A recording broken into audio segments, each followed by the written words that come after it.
Gracias infinitas te damos una vez más porque nos permites estar aquí para poder tener este estudio, Señor. Te pedimos que nos des entendimiento. Le des a mi hermano Nico, Señor, la sabiduría para seguir instruyéndonos a través de tu palabra. Gracias por este tiempo, Padre, que podamos, que todo lo que hoy tengas que mostrarnos, Señor, podamos ponerlo en práctica, Señor, que es lo más importante, Señor, en todo tiempo, donde quiera, para poderte dar la gloria a ti, Señor, porque eres el único merecedor de esto, Padre. Bendice este tiempo y que sea de bendición para cada uno de nosotros, en el nombre de Cristo Jesús. Amén. Amén. Porque todas estas cosas padecemos por amor a vosotros, para que, abundando la gracia por medio de muchos, la acción de gracias sobreabunda para gloria de Dios. Ok, ahí estamos viendo la gloria de Dios. Recordando un poquito, estamos viendo mientras unas más personas se convierten, más acciones de gracias ocurren y mayor número de alabanza implica en más personas cuando pues todos gritamos aleluya en el coro, por decirlo de esa manera. La gloria de Dios brilla de varios ángulos, especialmente en la salvación de las almas también.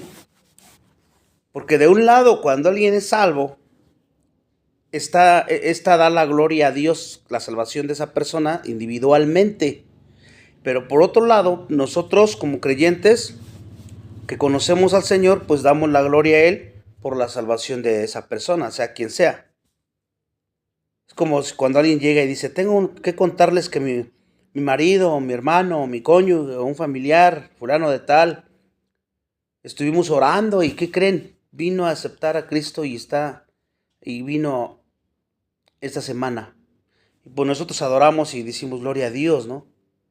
Y así no solo el individuo entra en el coro de aleluya, como dije anteriormente, sino muchos otros creyentes también adoramos a Dios cuando alguien se salva. Efesios 3:10. Efesios 3:10. Le toca a Ivonne. Esto es que la sabiduría de Dios, en toda su diversidad, se dé a conocer ahora por medio de la Iglesia a los poderes y autoridades en las regiones celestiales. Dios mostró un pueblo salvo en el cielo como señal de su sabiduría a los ángeles para siempre, y nosotros seremos allá en el cielo, pues, por decirlo de alguna manera, los trofeos de Dios por toda la eternidad. Dios apuntará hacia nosotros y dirá, Efesios 1:12. Efesios 1:12. De que seamos para alabanza de su gloria, nosotros los que primeramente esperábamos en Cristo. Entonces, ahí dice, a fin de que seamos para alabanza de su gloria, nosotros los que antemano esperamos en Cristo. Ahora ahí nos viene una pregunta, ¿por qué Dios nos dio una herencia para alabanza de su gloria? ¿Por qué Él nos da el Espíritu Santo como garantía por nuestra herencia hasta el rescate final para alabanza de su gloria? Si tú y yo somos salvos para alabanza de su gloria, porque ese es el propósito de nuestra existencia. Ahí está el propósito, obedecer para darle la gloria a Dios. Y esa es la razón por la que tú y yo somos cristianos. Y si realmente tú y yo deseamos darle la gloria, pues tú y yo estaremos envueltos no solo en adorarlo, sino también en conducir a otras almas a Cristo, predicando el Evangelio.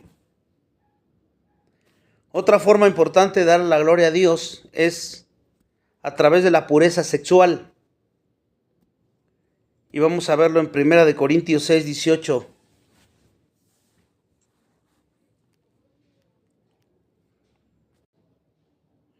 Primera de Corintios 6:18. Todo pecado que el hombre cometa está fuera del cuerpo, mas el que fornica contra su propio cuerpo peca. Pablo ahí manda que huyamos de la impureza sexual. Y Pablo da 3 razones por las cuales la libertad del cristiano no deberá jamás permitir el pecado sexual. Y ahí lo vemos en el texto.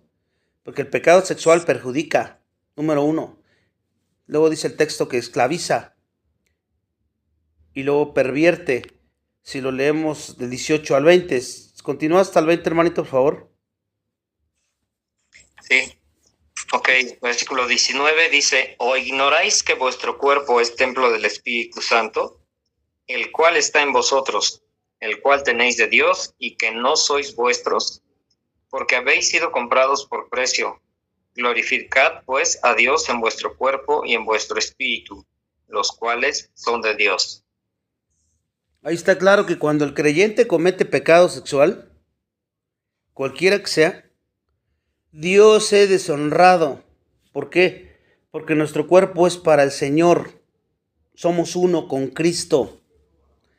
Es como somos su santuario. El pecado sexual une al cristiano a la prostituta. Pablo exclama que Dios es deshonrado, el templo es profanado, porque somos el templo nosotros, ante cualquier impureza sexual. Y es inconcebible utilizar el cuerpo de Cristo para cualquier pecado sexual. Entonces, entendiendo esto, que por decirlo de otra manera, pues arrastramos a Cristo a nuestro pecado. Un amigo, me acuerdo que dijo cierta vez que vino un anuncio extraño en una iglesia católica, que tenía un cartel afuera que decía: este oratorio no está funcionando. Por favor, no adorar aquí. Eso es lo que decía el anuncio afuera de la iglesia católica. Por favor, no adorar aquí. Tal cartel, pues debería ser puesto en la vida del cristiano inmoral, ¿verdad? Aquí en la frente. Este templo no es digno de adoración, no, porque no adora. Estamos hablando, acuérdense, del pecado sexual. Pablo termina el tramo diciendo: glorificar a Dios en vuestro cuerpo, el versículo 20. Tenemos que huir de la trampa del sexo. Podemos ver un ejemplo ahí con José. Génesis 39. Ahí cuando es todo el capítulo, pero a grandes rasgos. A ver, léeme Génesis 39. ¿Vale, la hermanita? El contexto es que, si quieren, búsquenlo para que vean. A José, la esposa de Potifar, pues quiso que se metiera con él. Era un joven él, José. Quiso seducirlo. Y él huyó y le dejó, incluso le arrancó la túnica. Básicamente José salió semidesnudo, corriendo. Prefirió su vergüenza de él a faltar el respeto a su Dios. A que Dios, preferible que fuera glorificado Dios y no importara la vergüenza que él pudiera pasar. Entonces, con esto vemos ahí en Génesis 39 que Dios será glorificado a través de nuestra pureza, porque somos su santuario, somos templo del Espíritu Santo, y ese templo tiene que estar limpio, tiene que estar en orden, y de esa manera Dios es glorificado. Somos uno con Él, eso también tenemos que entender. Y esta es una última forma de glorificar a Dios, es dándole gloria por nuestra unión que tenemos. Y una de las tragedias que ha manchado el testimonio de la iglesia ante el mundo, pues es la división que a veces hay en el cuerpo de Cristo. Pleitos, contiendas, divisiones, chismes, etc. En los ministerios, el conflicto, la discordia unos con otros, la desunión que hay entre nosotros, y supuestamente vamos a darle la gloria y terminamos haciendo todo lo contrario, como los corintios lo estaban haciendo. Por eso no es de sorprenderse que el mundo no entiende claramente la validez del cristianismo, porque algunas de las mayores batallas que se trataban y que se tratan hoy día son entre creyentes, desafortunadamente, creyentes profesos. Vemos las redes sociales peleándose unos con otros. La Biblia dice que debemos amarnos los unos a los otros para que el mundo sepa que pertenecemos a Jesucristo. La Biblia ordena que jamás llevemos a un hermano ante un juez pagano. ¿Por qué? Para que el mundo vea la unidad de mente y de propósito en la iglesia. Todo se tiene que resolver en el cuerpo, con nosotros mismos, uno a uno, acercándonos y hablando. Romanos 15:5. Romanos 15:5 y versículo 6. Romanos 15:5.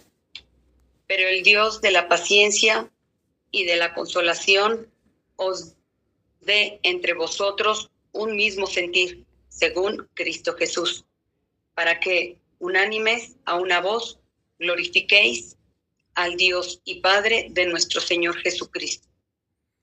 Ahí está una de las oraciones que hacía Pablo, que hizo Pablo. ¿Se dan cuenta cuál era su prioridad, cuál era su forma de orar y en qué estaba enfocado, cuál era su enfoque? Que todos seamos uno. Nuestro ejemplo es siempre Cristo. ¿Qué significa? Pues tener el mismo sentir que Cristo tuvo.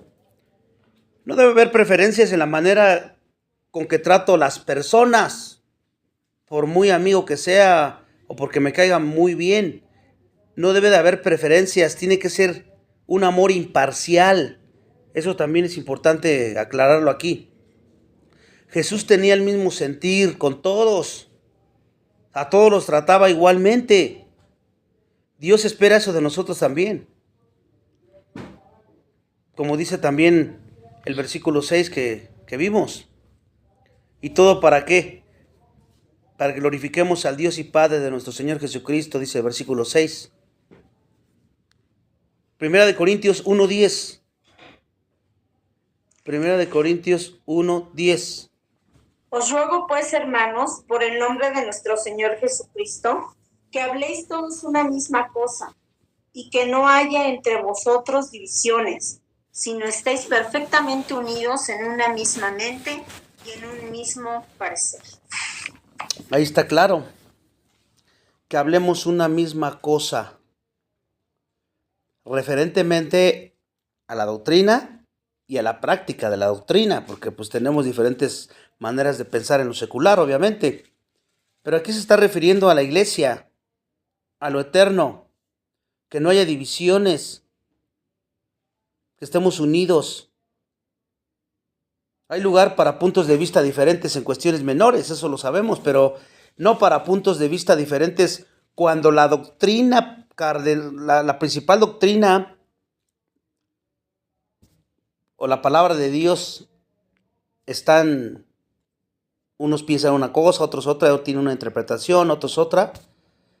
Ahí es donde está el peligro, porque también podemos diferir en cuestiones, por ejemplo, de educación, de economía, política, pero tenemos que permanecer con una sola mente y una sola boca a lo que declaramos, por decirlo, declarar que somos un frente unido por Cristo, vivir como Él y andar como Él. Y las personas cuando vivimos de esa manera lo van a notar, porque acuérdense, Dios no es un autor de confusión, no es un Dios de confusión. Cuando un incrédulo ve confusión en tu vida, en tu manera en tu fe que dices profesar y en lo que tú vives, él piensa que el Dios único pues no está operando ahí, o qué tipo de Dios cree este cristiano o cristiana, ¿no? Porque Dios desea unidad. Y en vez de que cerremos las puertas de nuestro grupo a las personas, porque ellas no hacen todo lo que yo quiero que hagan, o piensan en aspectos seculares como yo pienso, nosotros tenemos que recibirlos. ¿Por qué? Porque Cristo nos recibió a todos. Lo hacemos como dice Romanos 15:7. Romanos 15:7. Por tanto, recibíos los unos a los otros, como también Cristo nos recibió, para gloria de Dios. Ahí vemos que Dios es glorificado a través de la unión de nosotros cuando estamos en una armonía verdadera, cuando realmente nos amamos en Cristo, sin chismes. Si tengo algo contra el hermano, contra la hermana, voy y hablo personalmente con amor, con paciencia, y pues para que nuestras diferencias que pudiéramos tener en cualquier situación, pues podamos llegar a un acuerdo y seguir amándonos, seguir siendo como Dios quiere que seamos, porque todo es por su gloria para Él. Pero cuando nos ponemos a nosotros primero, queremos nuestra gloria, el orgullo, la soberbia, pues no hacemos eso, porque entonces nos sentimos heridos y nos enojamos, y entonces el principal no es darle la gloria a Dios en mi vida, sino soy yo, sigo siendo yo. Eso es importante también, y el resultado final, cuando vivimos de esta manera, como Él anduvo, debe de ser gozo. Ya vimos una docena más o menos de formas por las cuales podemos glorificar a Dios. Todo esto está dentro de la primera declaración del catecismo. El objetivo final del hombre, porque el catecismo lo dice, el problema es que no lo hacen. El objetivo final del hombre, ¿cuál es entonces? Es glorificar a Dios. Vamos a mirar rápidamente la última parte de esta declaración famosa y gozarlo para siempre. Cuando vivimos para glorificar a Dios, Él responde dándonos alegría, o sea, gozo. Esa es una consecuencia. Obediencia, gozo. No puedo brincarme la obediencia y pretender tener gozo. Eso, como lo hemos estado viendo, no se puede. A veces pensamos, por ejemplo, que si yo fuera feliz y tuviera yo mayor gozo, no aguantaría. Son pensamientos que a veces me pueden llegar a mí, ¿no? La vida se vuelve maravillosa cuando glorificamos a Dios. Solamente así se vuelve maravillosa cuando nosotros glorificamos a Dios. Y vuelvo a repetirles, ¿qué es glorificar a Dios? Es exaltar sus atributos tales como su santidad, su fidelidad, su misericordia, su gracia, su amor, su majestad, su soberanía, su poder, su omnisciencia, reconocer todos sus atributos de Él, pero no solamente reconocerlos, sino mostrarlos como hijo o hija de Dios, mostrarlos a los demás. Que es la única manera que ellos van a conocer el amor de Dios. Si no estudian la Biblia, tú debes ser una Biblia abierta. Y eso automáticamente te va a producir gozo. Tenemos que recordarnos una y otra vez en nuestras mentes esto. Y contándole a los demás acerca de la extraordinaria naturaleza de la salvación que Él ofrece, pero modelándola en tu vida. Porque si no hay una confusión tremenda ahí. Ahora podremos decir, ay, pero es que yo tengo una vida bien difícil, una vida muy dura. No tengo ninguna alegría en mi corazón. ¿Cuál gozo? Pues ahí puedo sugerirte una respuesta. ¿Qué haces porque hay personas o tú mismo que puedes decir eso? Pues empieza por glorificar a Dios. Eso es lo primero que tienes que ver. ¿Estás glorificando a Dios? Y ahí te vas a dar cuenta. Porque Pablo no era insensible a todo lo que le pasaba. Sentía todo, le dolía. Pero aún así le estaba satisfecho. El gozo no lo perdía. Se sentía autosuficiente porque él sabía que la autosuficiencia provenía de su relación que tuviera con Dios. De vivir dándole la gloria a Dios. Entonces, eso es lo primero por donde tenemos que empezar. Cuando alguien te comente eso, pues que yo como tengo gozo. Si no lo tengo. Vivo una vida muy dura y pura tristeza tengo. Bueno, pues empieza por glorificar a Dios. Estamos ensimismados en nosotros. Yo. Pues nunca vas a tener gozo. Ni alegría genuina y verdadera. Estás viviendo una felicidad y un gozo como el mundo. Porque no hemos entendido todas estas cosas. Por ejemplo, Habacuc 3:18. Vamos a ver Habacuc 3:18.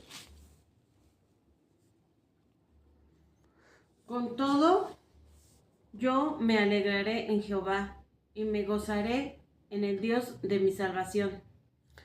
Fíjese lo que está diciendo ahí Habacuc. Con todo. O sea, todo lo que me pase, con todo lo que yo viva, con todo lo que me acontezca a mí, yo me alegro en el Señor. ¿Dónde provenía su alegría? Del Señor. Exalto al Dios de mi salvación, dice Habacuc 3:18.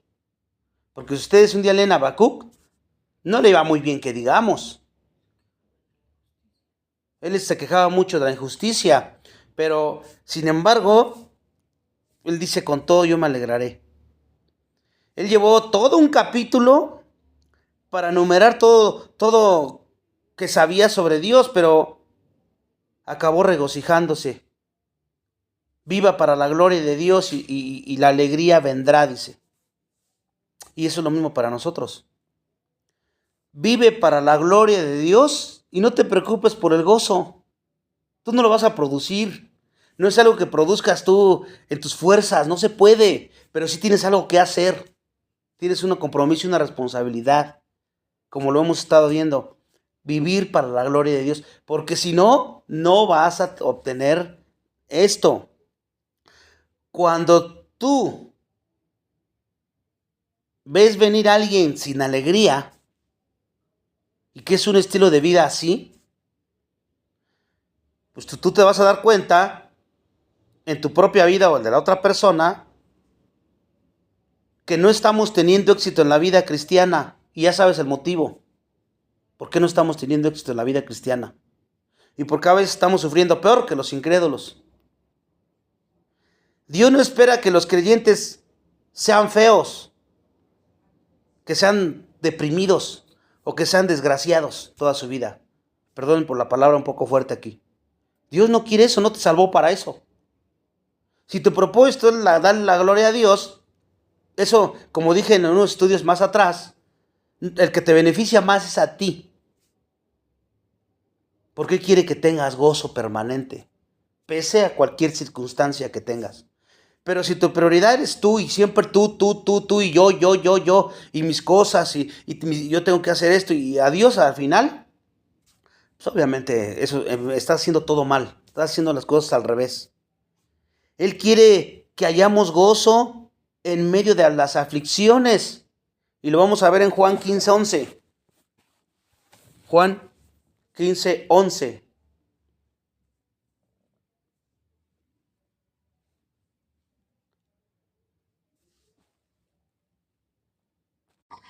Les he dicho esto para que tengan mi alegría y así se alegren y así su alegría sea completa. Dicho estas cosas, para mi gozo están vosotros y vuestro gozo sea completo, dice otra versión. Es todo lo que estamos viendo aquí. La Biblia nos lo enseña porque Dios quiere que tu gozo sea completo. Es difícil hacerlo porque a veces la alegría desvanece, como la tuya y como la mía. En varias ocasiones puede ocurrir. Pero ¿qué hacemos? Pues hay que arrodillarse y confesar el pecado de nuestra vida. No le estamos dando gozo a Dios. No le estamos dando, la gloria a Dios. El pecado es el que roba la alegría, hermanos. Siempre es el pecado. Ya sea la impaciencia, el chisme, la murmuración, la parcialidad, que no somos imparciales, el orgullo, el egoísmo, todo eso y todos los pecados que hay, nada más que mencioné algunos, la inmoralidad sexual, roba la alegría del cristiano. Porque la fuente de ese gozo, tu relación, imagínense un río que fluye entre tú y Dios, y que fluye mientras tú estás dando la gloria a Dios, y te está llenando. Pero llega un momento que el pecado rompe ese fluir, que es como una barrera que tú pones entre tú y Dios, y entonces no pierdes la salvación, pero sí pierdes tu relación con Dios y se ve afectada. Y el más perjudicado, y siempre es el perjudicado, eres tú. Y entonces tenemos que orar. Salmos, ¿cómo tenemos que orar? Salmos 51:12. Salmos 51:12. De tu salvación y espíritu noble me sustente. Otra versión dice, restaura en mí la alegría de tu salvación. Ya sabemos todo lo que le había pasado a David, todo lo que había hecho. Y él ya se había arrepentido, obviamente, de su pecado. Él se arrepintió, varios salmos los escribió arrepentido. Y uno de ellos es este, restaura en mí la alegría de tu salvación. Porque él sabía que el pecado se le había robado. Entonces nos entregamos al Espíritu Santo. ¿Y qué pasa? La alegría viene. Usted sabía que estar lleno del Espíritu Santo, que ya vimos ese tema, sabía que estar lleno del Espíritu Santo y tener gozo es la misma cosa. O sea que si tú no tienes gozo en tu vida como un estilo de vida constante, significa que no andas en el Espíritu ni estás lleno del Espíritu Santo. Y por lo tanto, vas a vivir frustrado, amargado, resentido. Todo lo contrario a lo que deberías estar viviendo, como lo hemos estado viendo a lo largo de todos estos estudios. El fruto del Espíritu es alegría, por lo menos es una característica del fruto.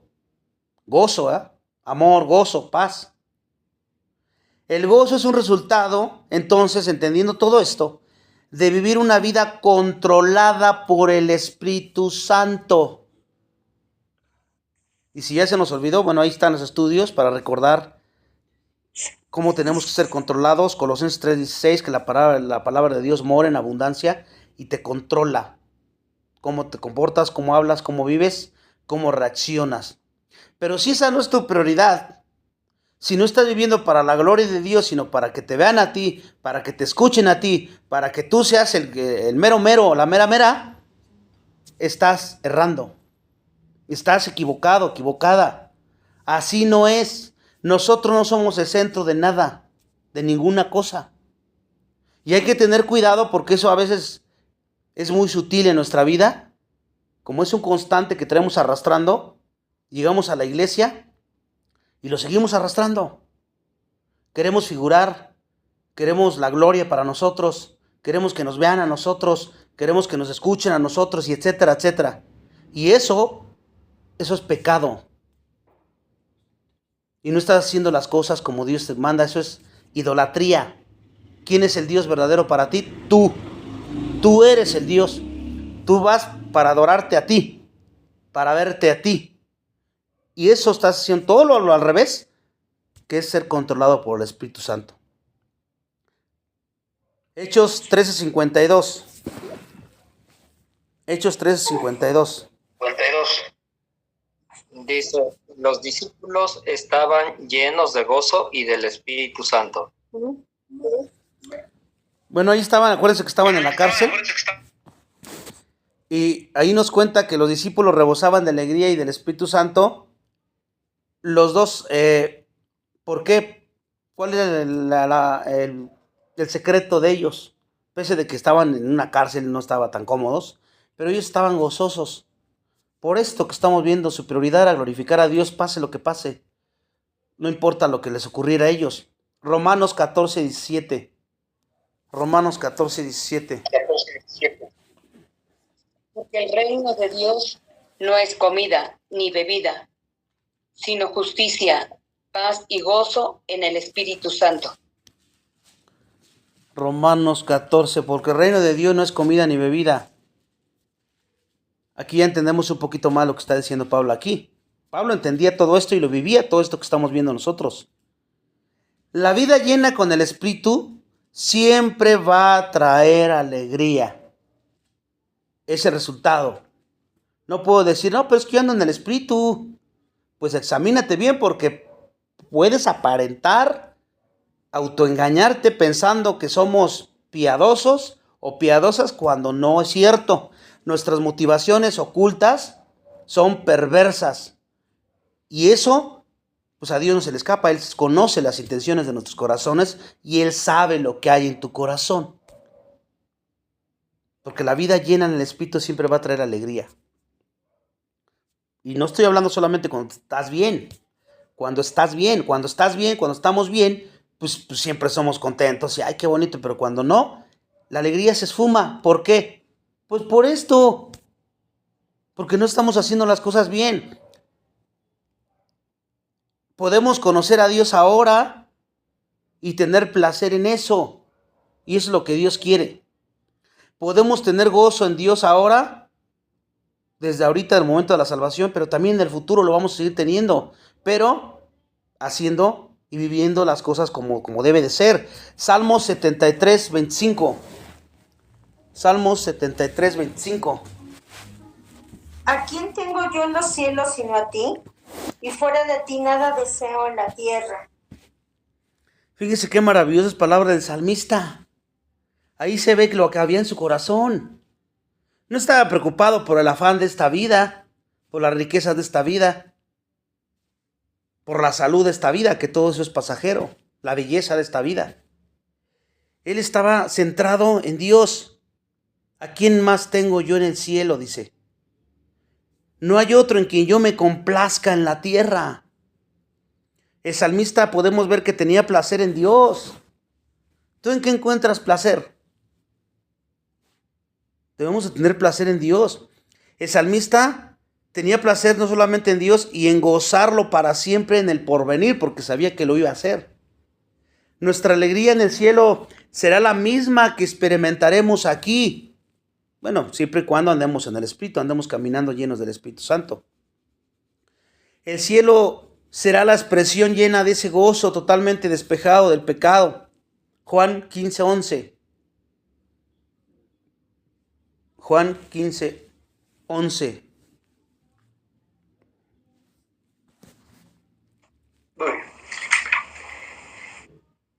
estas cosas os he hablado para que mi gozo esté en vosotros y vuestro gozo sea cumplido.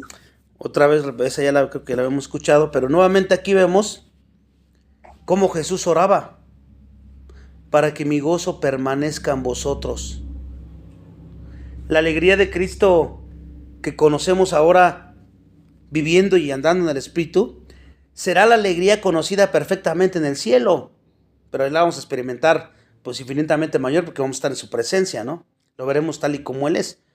Primera de Tesalonicenses 4:17. Luego, nosotros, los que vivimos, los que hayamos quedado, seremos arrebatados juntamente con ellos en las nubes para recibir al Señor en el aire, y así estaremos siempre con el Señor. Pablo lo sabía, su enfoque siempre era eterno, lo mostraba siempre. Gozo es el blanco supremo del hombre, es glorificar a Dios, y el resultado va a ser gozarlo para siempre. Y esto es muy importante entenderlo porque es como una llave que tenemos en nuestras manos del momento de la salvación para entrar al crecimiento espiritual y para obtener estos beneficios para su gloria. El problema es que a veces no la usamos porque no sabemos ni cómo usarla, porque no tenemos conocimiento de la Biblia, no tenemos discernimiento de la Biblia, porque nos falta crecer. Pero siempre abrirá el cerrojo cuando la estés viviendo, cuando andes en el Espíritu Santo. Y ahí llegamos ahora sí a otro tema. Y vamos a ver obediencia, el refugio de los siervos. Recuerden que estamos viendo cómo es que podemos alcanzar la madurez espiritual, principalmente es el tema principal. Y de ahí estamos sacando unos subtemas. Este se podría decir que es el tercero. Hace algunos años, voy a empezar con una pequeña introducción. Obediencia al refugio de los siervos. Hace algunos años, dice MacArthur que conoció un hombre increíble, que se llamaba Fred, que fue llamado el grande impostor.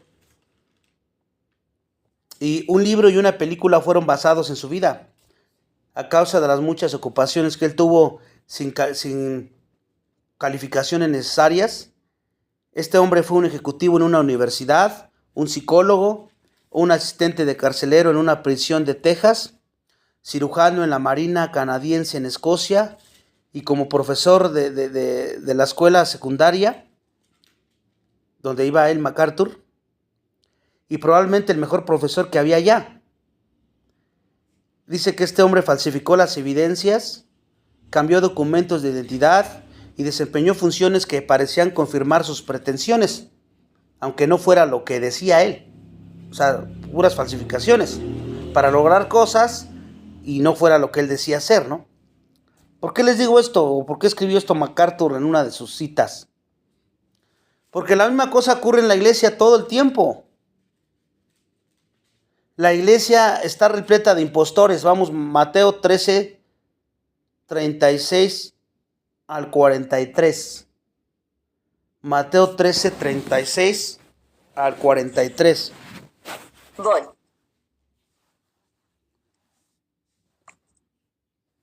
Entonces, despedida la gente, entró Jesús en la casa y acercándose a él, sus discípulos le dijeron: explícanos la parábola de la cizaña del campo. Respondiendo él les dijo: el que siembra la buena semilla es el Hijo del Hombre. El campo es el mundo, la buena semilla son los hijos del reino, y la cizaña son los hijos del malo. El enemigo que la sembró es el diablo. La siega es el fin del siglo, y los segadores son los ángeles. De manera que como se arranca la cizaña y se quema en el fuego, así será en el fin de este siglo. Enviará el Hijo del Hombre a sus ángeles y recogerán de su reino a todos los que sirven de tropiezo y a los que hacen iniquidad, y los echarán en el horno de fuego. Allí será el lloro y el crujir de dientes. Entonces los justos resplandecerán como el sol en el reino de su Padre.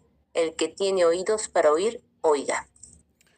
Bueno, es una cita paralela que esa profecía se está cumpliendo en Apocalipsis capítulo 14. Pero aquí surge una cuestión interesante y muy importante que tal vez en algún momento ya nos hemos preguntado todos nosotros. ¿Cómo puedes saber si una persona es cristiana genuina o es falsa? Hay diversos criterios, pero entre los más importantes está la cuestión de la obediencia. Una persona puede decir: sí, yo creo en Jesús, creo lo que Él es, creo que va a regresar, yo creo en todo. Pero si tu vida no fuera de obediencia, si la vida de esa persona no es obediencia a aquel a quien profesa como Señor, algo estará errado, horriblemente errado. Nuestro Salvador preguntó, Lucas 6:46. Lucas 6:46. Dice: ¿Por qué me llamáis Señor, Señor, y no hacéis lo que yo digo? Ahí está lo que dijo, lo que preguntó nuestro Señor Jesucristo. Las personas tienen derecho de sospechar de alguien que dice creer en Jesús, pero no revela ninguna transformación en su vida. Porque esa transformación debe sustentar la verdad que él llama como fe, o ella llama como fe.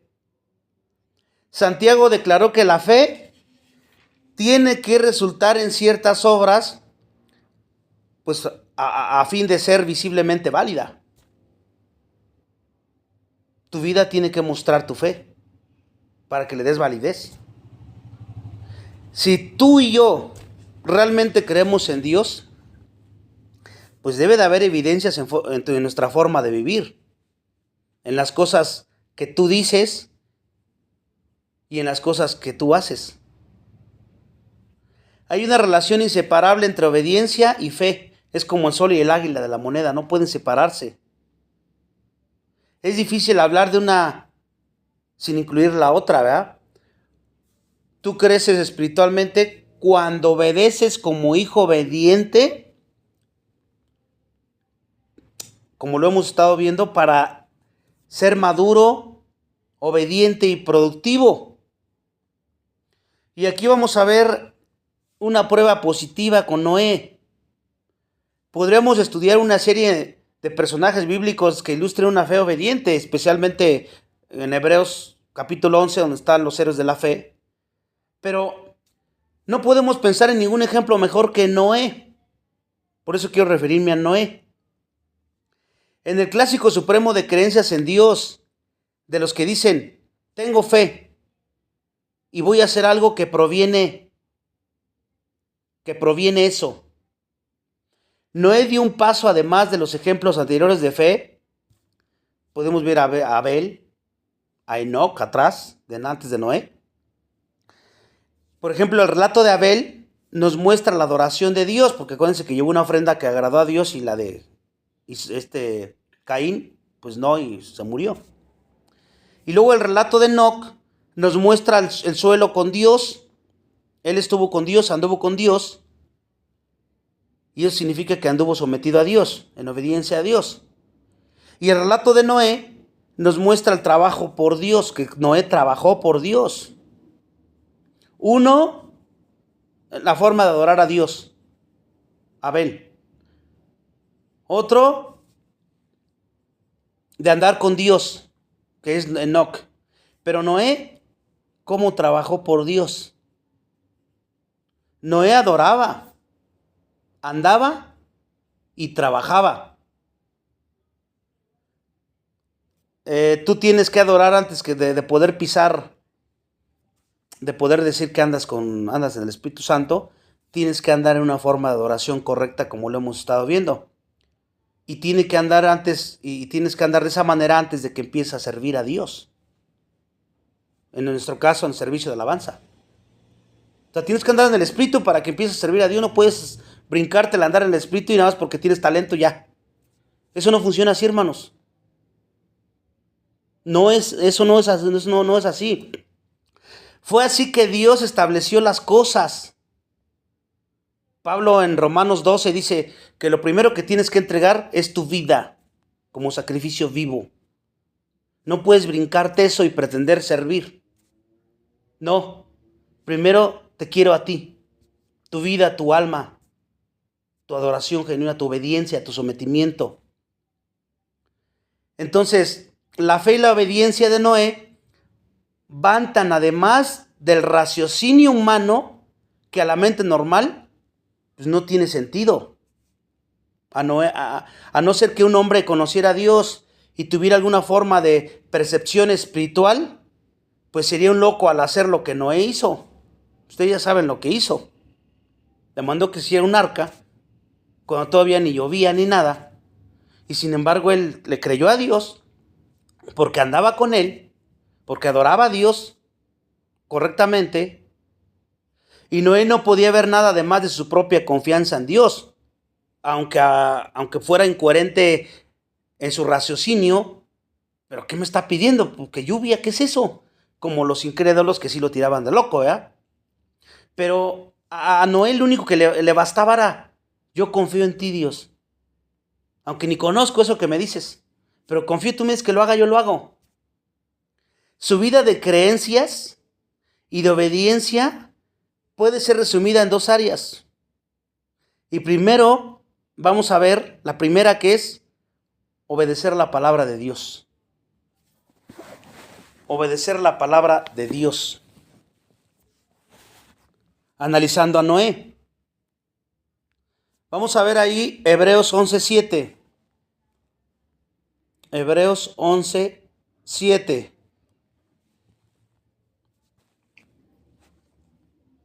Por la fe, Noé, cuando fue advertido por Dios acerca de cosas que aún no se veían, con temor preparó el arca en que su casa se salvase, y por esa fe condenó al mundo y fue hecho heredero de justicia que viene por la fe. Ahí está, cuando fue advertido por Dios. Ya ahí lo dice, como les acabo de decir, aún no veía cosas que no veía. Él obedeció, confió en Dios, eso fue suficiente. Dios me lo está diciendo, para mí es suficiente, aunque no lo entienda, aunque me vaya a doler, aunque lo vea imposible en mi mente finita, yo obedezco, yo le creo a Dios. Eso fue básicamente lo que Noé hizo. Él creyó en Dios a punto de construir un arca, y a primera vista podría parecer que Noé estaba loco. ¿Pero por qué hizo lo que hizo? Porque Dios se lo ordenó y no necesitaba más. Noé por decirlo, parafraseándolo de otra manera, es como si Dios le dijo: Noé, voy a juzgar el mundo y destruirlo por el agua. Es mejor que construyas un barco. Y así Noé dejó todo y pasó más de 100 años obedeciendo el mandato de Dios, porque fueron 120 aproximadamente, dice la Escritura, ¿no? No sé lo que tú y yo haríamos en un caso así, pero después de los años que lleves de cristiano, yo comenzaría a preocuparme si realmente eso acontecería o no, si yo actuaría de la misma forma o no. Y finalmente vemos que Noé vivía en Mesopotamia, entre los ríos Tigris y Éufrates, centenares de kilómetros lejos de cualquier océano. Pues imagínense, eso también era importante, ver dónde estaba geográficamente vivía Noé. Estaba centenares de kilómetros lejos de cualquier océano. Pero esa fe que él tenía respondió a la palabra de Dios. ¿Cómo? En obediencia. Entonces, con esto podemos entender, hermanos, que la fe madura, tú te puedes dar cuenta si tienes una fe madura o una fe débil. Porque la fe madura no cuestiona a Dios, lo que dice su palabra. Simplemente obedece. No, pero no viste cómo me dijo. ¿Cómo voy a? No te estoy preguntando, nada más obedece. En el caso del perdón. Y así puedo poner muchos ejemplos de arrepentimiento de un pecado. Si estamos viviendo para la gloria de Dios, con eso es suficiente. Noé era un ser humano como nosotros, común y corriente. Tenía muchas cosas que podrían llenar su tiempo también, como nosotros. Tenemos quehaceres y a veces afanes y ahí andamos todo el tiempo para allá y para acá. Igual Noé. Usó mucho tiempo de su vida para construir un enorme barco y eso exigía cierta dedicación y disciplina. Él escuchó a Dios y gastó su vida obedeciendo a lo que Dios le había ordenado. Pues nada más 120 años. Imagínense de su vida. Esto no es de sorprenderse. Una cosa sería salir y conseguir toda la madera, pero otra cosa bien diferente era verlo trabajando. Y 100 años más tarde, algunos de nosotros decimos que creemos en Dios. Nos apresuramos en comenzar, pero a veces desanimamos, paramos por ahí, ya no continuamos. Noé continuó con su obediencia. Juan 8:31. Juan 8:31. Dijo entonces Jesús a los judíos que habían creído en él: si vosotros permaneciereis en mi palabra, seréis verdaderamente mis discípulos. Ahí está, pueden ver ustedes la continuidad de la obediencia, permanecer en mi palabra. No, porque a veces nos sentimos satisfechos con la obediencia pasada, los logros pasados. No, eso ya no sirve. Lo que cuenta es lo que estás viviendo ahorita, hoy. Y Jesús dijo que solamente así serían verdaderamente sus discípulos. Y por la fe Noé, divinamente instruido. La palabra divinamente no aparece en algunos manuscritos y ciertamente debería ser incluida. No en el texto, sino en un paréntesis, ¿no? Porque es obvio que fue Dios quien habló. Noé estaba convencido de la autoridad por detrás del mandamiento. Fíjense, esto es bien importante. Él veía la autoridad detrás del mandamiento. No, eso era lo de menos. Yo veo la autoridad que está detrás, quién me lo está diciendo, quién me lo está pidiendo. Y eso bastaba para él. Tal vez tú y yo nos preguntemos, ¿entonces fue por eso que Noé lo hizo? Dios lo tocó con su gran vara y dijo: haga eso, usted será castigado. Por eso es que él veía la autoridad atrás del mandamiento. No fue así, obviamente, no, pues que si no luego me va a castigar Dios. La palabra temor nos da una impresión errónea de que él estuviera bajo influencia del miedo. pero la palabra griega ahí significa reverenciar, temor, reverenciar. Y estamos cerrando el estudio de hoy. Noé obedeció porque trataba el mensaje de Dios con mucha reverencia, hermanos. Yo no puedo decir que glorifico a Dios y que reverencio a Dios y que adoro a Dios cuando a su palabra soy indiferente a ella, no la trato como se merece, como palabra de Dios, porque ni me interesa conocerla y mucho menos vivirla, obedecerla. Eso tampoco se puede. Y esto implica actuar con cuidado piadoso en la palabra de Dios. Noé trató el mensaje de Dios con gran reverencia. El mensaje es la palabra. Y preparó el arca no solo para su propia salvación, así que egoístamente. Por eso hay que ver las motivaciones de cuando obedecemos. ¿Cuál es tu motivación detrás? ¿Para tu conveniencia? ¿Para sacar algún provecho? ¿Para darte la gloria tú? Etcétera, etcétera.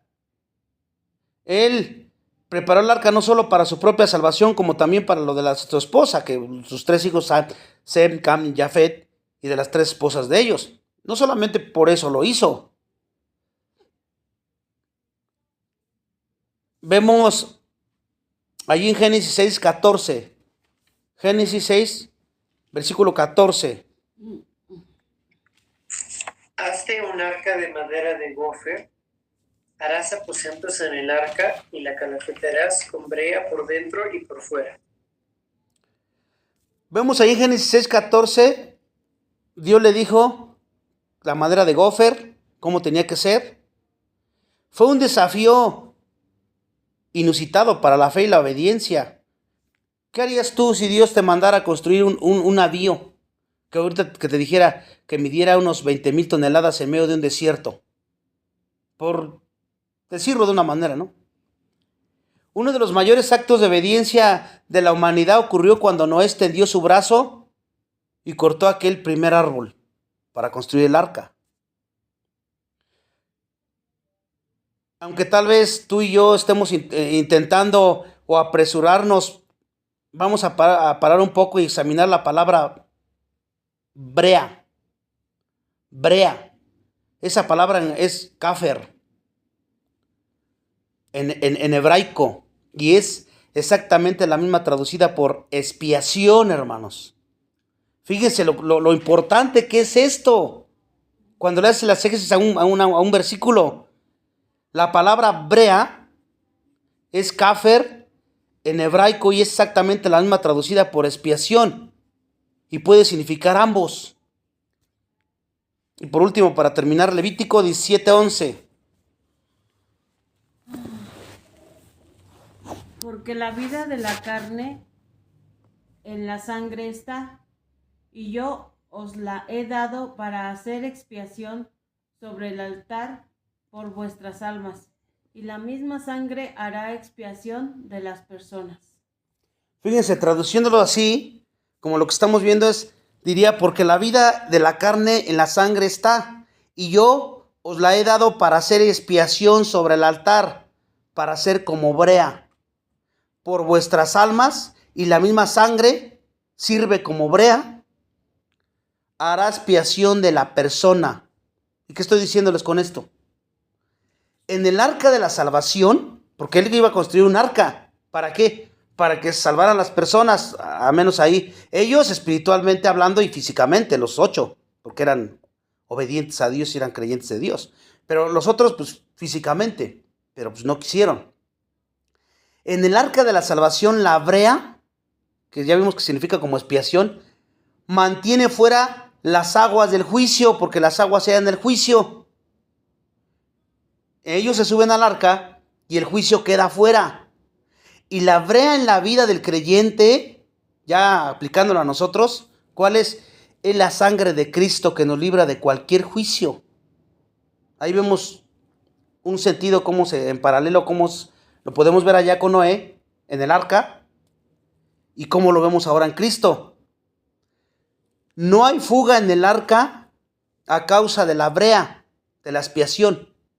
y del juicio de Dios no puede tocar la vida del creyente ya con nosotros, porque la sangre de Cristo lo selló a nosotros, allá lo selló del diluvio del agua, y a nosotros nos selló del diluvio del juicio espiritual, a todo lo que conlleva. Qué bello simbolismo acabamos de ver aquí. Entonces, aquí vamos a terminar, nos vamos a quedar en Génesis 6:15 para seguir hablando de esto que está muy, pero muy interesante. Pero continuamos, si Dios nos lo permite, el siguiente estudio. Vamos a orar. Padre nuestro, te alabamos, te bendecimos, te glorificamos y te damos toda la gloria a ti. Hoy te pedimos que siempre que oramos de esta manera, pues a veces las palabras salen sobrando si nuestra vida no va de acorde a lo que hablamos y lo que oramos. Perdónanos porque muchas de las veces se nos hace fácil decir estas palabras así, que pedimos las cosas en tu nombre y que tú eres digno de toda gloria, pero se queda solamente en palabras, cuando realmente pues somos idólatras y estamos adorándonos a nosotros mismos.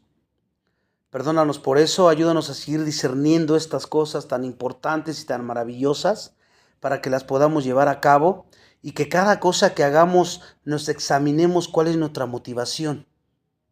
Y que tú, como decía David, examíname y pruébame. Si hay algún pecado de egoísmo, de soberbia, de idolatría hacia nosotros mismos, en cualquier actividad, especialmente en nuestro servicio de adoración que hacemos cada domingo cuando servimos, que tú nos lo hagas ver, que nos lo muestres y que nos lleves al arrepentimiento, porque no se trata de nosotros, sino se trata de ti. Y de que realmente, pues nuestra alabanza, nuestra adoración, nuestro canto suba como un olor fragante y que tú te agrades y que tú te goces con nosotros, porque si no, estamos perdiendo el tiempo nada más y no queremos que eso pase. Gracias porque tú nos has ayudado y vamos cada día siendo uno, de un mismo sentir, como iglesia, como grupo. Ayúdanos a que cada día se perfeccione estas cosas en nuestra vida, los unos para con los otros, empezando de nuestra casa, y que sigamos orando por aquellos que no te conocen, para que ellos también puedan venir a nosotros y podamos glorificarte con más y más hermanos y hermanas en la fe. Gracias por darnos la oportunidad de estudiar sobre tu gloria y ahora sobre la obediencia verdadera. No permitas que ninguno de nosotros nos esté autoengañando. No permitas que alguno de nosotros llegue a ser aquel que le dijiste: apártate de mí porque yo no te conozco. No lo permitas, por favor. Sino que si somos salvos, demos mucho fruto y que no nos conformemos, porque siempre se puede crecer más y siempre te podemos glorificar más. Te pedimos todas estas cosas como siempre en el nombre de tu Hijo Jesucristo. Amén.